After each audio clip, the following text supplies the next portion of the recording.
Ao lermos a palavra do Senhor, nós percebemos como é grande, como é infinita a graça do Senhor. Começamos ali por Adão e Eva, receberam tudo o que o Senhor podia dar de melhor. E o Senhor deu a eles apenas a ordem de não comer o fruto de tal árvore. Essa ordem foi desobedecida por Adão e Eva, que pecaram e quebraram essa aliança com o Senhor. A partir desse momento, o Senhor castigou tanto Eva como Adão e a cobra também. O Senhor trouxe o castigo. O Senhor não os livrou do castigo, mas Ele perdoou e Ele continua perdoando. E a partir de então, uma série de pecados vem inundando o mundo naquela época. E o Senhor fica triste com a criação da humanidade e resolve destruí-la através do dilúvio. Mas Ele percebe que Noé era um homem bom. Ele reparou como Noé ainda era fiel ao Senhor. E por isso, Noé e a sua família embarcaram naquela arca e foram salvos pelo Senhor do dilúvio. Aqui a gente percebe, depois do pecado de Adão e Eva, que foi quebrada uma aliança, uma nova aliança estava surgindo entre Deus e o homem. Mas em Gênesis 6,18, Jesus fala: "Mas com você eu vou fazer uma aliança. Portanto, entre na barca e leve com você a sua mulher, os seus filhos e as suas noras." Essa foi uma nova aliança que o Senhor tinha feito com o ser humano. E no final dessa história da Arca de Noé, Deus, Ele fala a respeito de nunca mais amaldiçoar a terra por causa da raça humana, porque Ele sabe que desde a juventude as pessoas elas pensam coisas más. E Ele também nunca mais vai destruir os seres humanos como da última vez. Enquanto o mundo existir, sempre haverá semeadura e colheita, frio e calor, verão e inverno, dia e noite. O Senhor, Ele tem a disposição de mostrar a sua graça apesar das nossas falhas. Deus, Ele continua nos sustentando, mesmo que passem estações, que passem ciclos, que passe dia, noite, que venha a semeadura, que venha a colheita, Ele continua nos sustentando e derramando a tua graça infinita. Porque se você continuar aí lendo a Bíblia, você vai perceber como foram sempre surgindo novas alianças com o homem.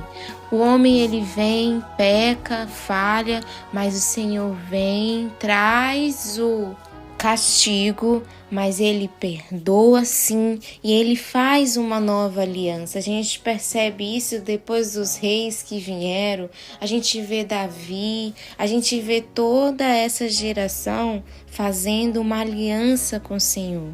É nesse momento que Deus afirma o poder da sua fidelidade e do seu amor. Ele afirma que nunca mais desistirá da raça humana novamente. Ele fala isso quando ele promete a Noé que não virá mais outra destruição como essa. O que eu quero destacar aqui hoje é a graça infinita do Senhor. Como Ele nos perdoa, como Ele nos ama, como Ele está sempre disposto a nos perdoar e a fazer conosco uma nova aliança. O Senhor, Ele tem essa disposição de mostrar a tua graça, apesar das nossas falhas. Porque Ele é paciente, Ele é misericordioso e Ele possui uma graça infinita. Mas Satanás, ele vem para nos culpar, para dizer que nós não seremos perdoados, para nos lembrar sempre das nossas transgressões, para nos lembrar sempre de que nós estamos errados e que Deus não vai nos perdoar.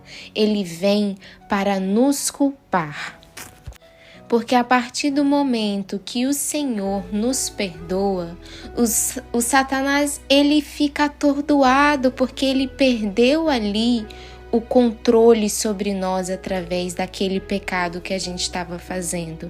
E por isso ele fica desesperado, tentando nos fazer voltar para aquele pecado de qualquer forma, ou até fazer com que a gente não saia, porque a gente está entendendo ali que nós não seremos perdoados. Essa é a mentalidade de Satanás. Mas o Senhor afirma no livro de Salmos: como o Oriente está tão longe do Ocidente, assim também Ele afasta para longe de nós as nossas transgressões.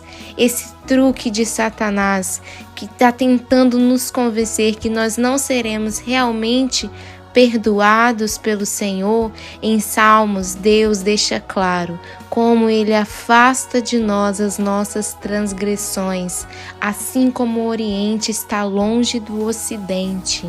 Em seus truques, Satanás tenta nos convencer, tenta nos lembrar o tempo todo das nossas transgressões passadas, das quais ele fica tentando usar isso para dizer que Deus não pode nos perdoar, que Deus não vai nos restaurar.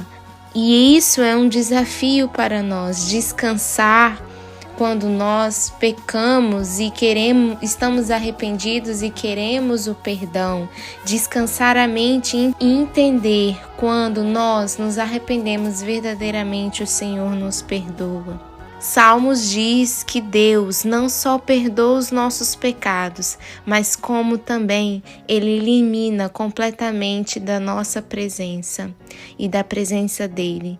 Isso é uma coisa profunda e é um conceito difícil para a gente entender. Mas nós não precisamos nos preocupar com o perdão do Senhor a partir do momento em que nós nos arrependemos verdadeiramente. A solução para isso é abrir mão das nossas dúvidas, dos nossos sentimentos de culpa, porque quando você sente isso, entenda que isso não vem do Senhor. O Senhor não traz esses sentimentos que nos mantêm aflitos, porque o Senhor, Ele traz descanso e Ele traz paz, e Ele quer que você descanse na promessa de perdão que Ele fez para nós. O perdão é infinito para aqueles que estão realmente buscando o Senhor. Tudo por causa da graça infinita de Deus.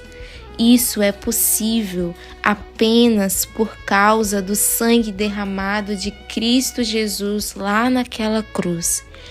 Por causa do poder perdoador de Cristo, a gente pode sempre, sempre, sempre ser purificado depois de pecarmos, se humildemente e de sincero coração pedirmos perdão.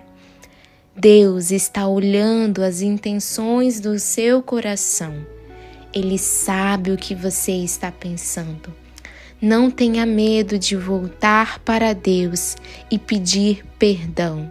Ele sempre estará disposto a fazer uma nova aliança com você. Ele é o nosso Pai e Ele cuida da gente.